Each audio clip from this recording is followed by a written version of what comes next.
Hi friends, నేనైతే బియ్యం చేస్తున్నాను.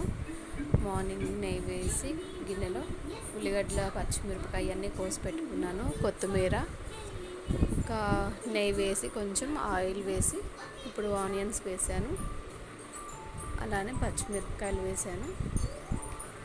ఇటు పక్క సైడు పచ్చిపులుసు చేస్తున్నాను ఫ్రెండ్స్. కొంచెం జీలకర్ర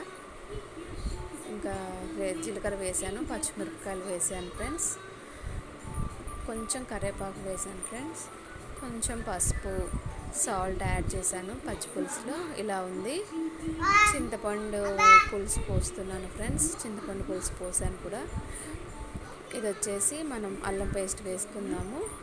తర్వాత ఎర్రపప్పు వేసుకున్నాను ఫ్రెండ్స్. దాల్ రైస్ అంటారు కదా. తర్వాత తగినంత వాటర్ పోసాను. ఇలా మరుగుతున్నాయి ఫ్రెండ్స్. మరిగేటప్పుడు ఇంకా రైస్ యాడ్ చేశాను. అందులో రైస్ యాడ్ చేసి కొంచెం తిప్పాను అన్నమాట. తిప్పుతున్నాను. ఇలా ఉంది ఫ్రెండ్స్. తిప్పిన తర్వాత ఇంకా ఒక 5 మినిట్స్, ఒక 10 మినిట్స్ కుకింగ్ అవ్వాలనేసి మూత పెట్టాను. తర్వాత ఇలా ఉంది ఫ్రెండ్స్. చాలా టేస్టీగా అనిపించింది ఫ్రెండ్స్. Bye bye friends.